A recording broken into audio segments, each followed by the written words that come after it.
stand for the pledge. I pledge allegiance to the flag of the United States of America and to the republic for which it stands, one nation, under God, indivisible, with liberty and justice for all. Good morning, everyone, and welcome to the Falcon Report.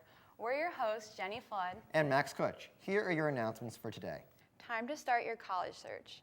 Come and meet representatives from over 100 colleges and universities and learn about the programs they offer.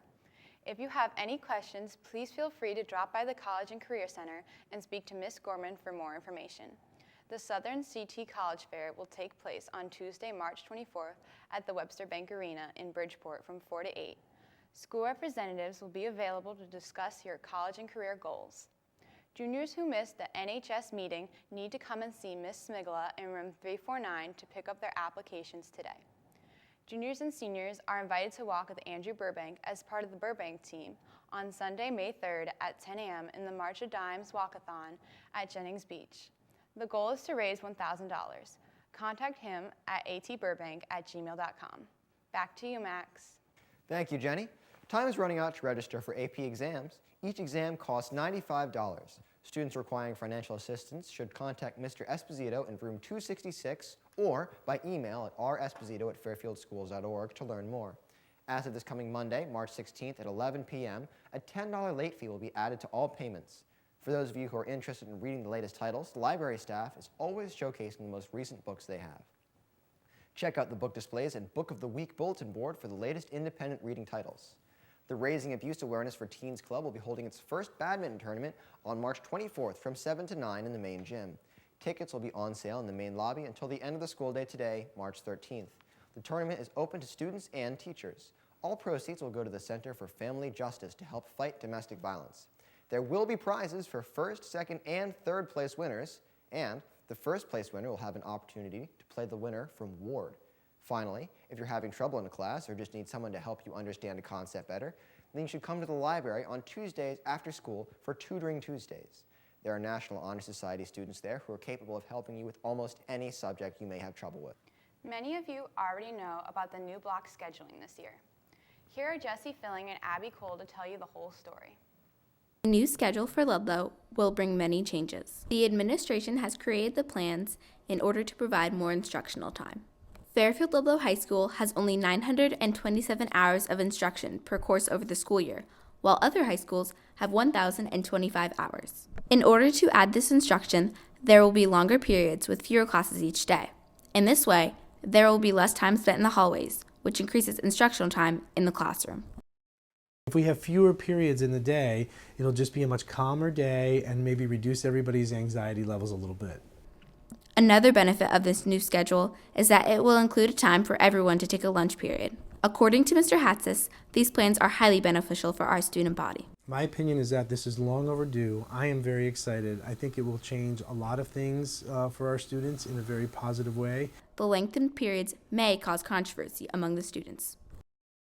Students, I think, will instantly think, if I have to sit, for a longer period of time, they'll first think of the class that they don't like the most, and they'll say, oh my goodness, how can I have a class that's even longer for that class? Although this is a thought for many students, there may be a beneficial side to this. But the reality is there might be, they may not meet every single day anymore, so they might get a break actually from that class occasionally.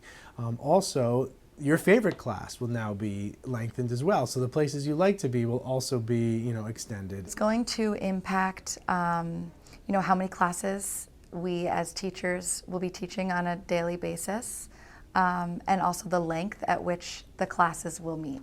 The teaching style of educators throughout the building will also be affected. In the media production classes, I'm so looking forward to it because it means that we have, an extended amount of time to actually do hands-on projects, so edit, go out and film. While it may take some time to adjust, these changes will have beneficial aspects for the school, Mr. Hatzis says. And I can tell you as the headmaster, there are some aspects to our current schedule that really make it a lot harder for you as students to be able to do your best. This has greatly impacted a lot of the decisions made on the schedule. The new block schedule will begin next year. This was Abby Colt reporting from Fairfield Ludlow High School. Our first club spotlight this year focuses on the AFS Club.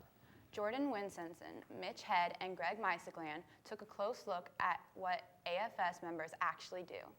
Well, I was initially interested in AFS because I knew friends that were going to do it, and I thought it would just be a great opportunity to get community service involvement and just build up my resume for college.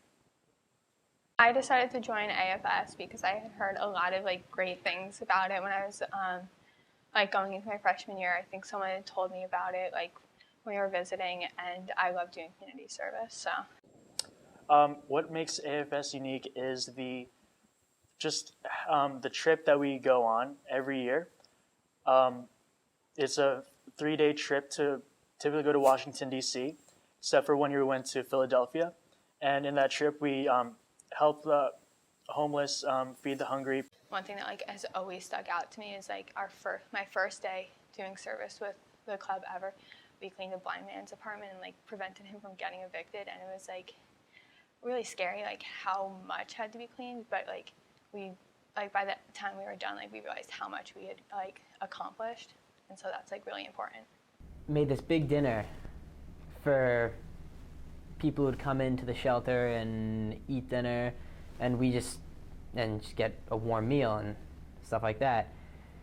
During the meal and after too, we actually sat down, ate with these people, and we got to play all these games with them, all these board games, card games. It was awesome. There's this one guy that killed me in chess 18 times. This guy was crazy good.